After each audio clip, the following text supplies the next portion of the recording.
In order to understand this formula, it's important to introduce a new concept behind one of the variables called the rate of change of voltage. Let's look at a demonstration of this variable. The rate of change is indicated by the slope of the sine wave at any given point. The greatest rate of change is found wherever the sine wave intersects the baseline. Notice that at this point it's moving in the most vertical direction.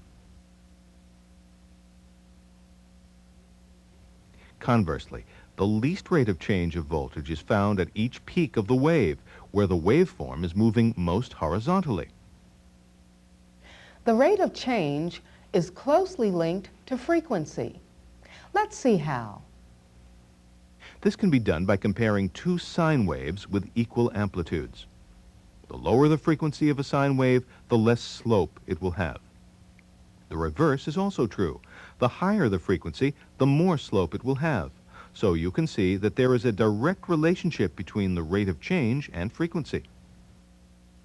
Now let's take a closer look at each component in the formula for capacitive reactance X sub C.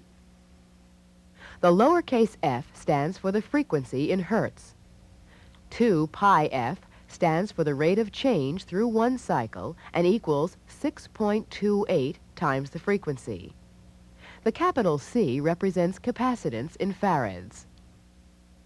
Let's use the formula to find the capacitive reactance of some example circuits. Let's say that an 8 microfarad capacitor is connected to a 60 Hertz voltage source.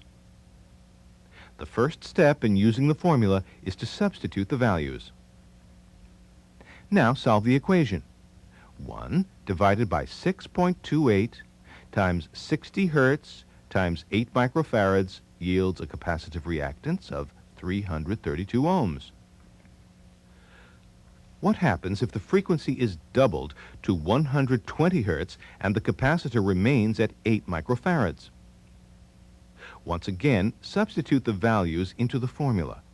1 divided by 6.28 times 120 Hertz times 8 microfarads yields 166 ohms. When comparing the two solutions, notice that doubling the frequency reduced the capacitive reactance by half. Try one more variation. Bring the frequency back to the original 60 Hertz, and this time imagine that the capacitance is doubled to 16 microfarads. After inserting these values into the formula, you'll find that the capacitive reactance, once again, equals 166 ohms. These calculations demonstrate that increasing frequency or capacitance will decrease capacitive reactance, which, remember, is always specified in ohms. Let's compare the waveforms of the voltage and current in an ideal capacitor when connected to an AC source. While in the last video you saw that voltage and current in a resistive circuit are in phase with each other, there are phase differences between voltage and current in reactive circuits. Graph paper will be used. The voltage in a capacitive circuit takes the form of a sine wave if the applied voltage is AC. Remember, the greatest rate of change in a sine wave occurs when it intersects the baseline at 0, 180, and 360 degrees. On the other hand, the least rate of change occurs at 90 and 270 degrees. Now let's graph the sine wave for current.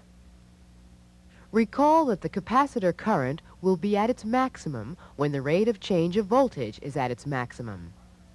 Since the greatest rate of change in a sine waveform occurs when it passes through the baseline, then the maximum capacitive current will be at these points. Place a dot on the graph to mark each of these points. A different amplitude has been arbitrarily selected for the sake of visual clarity.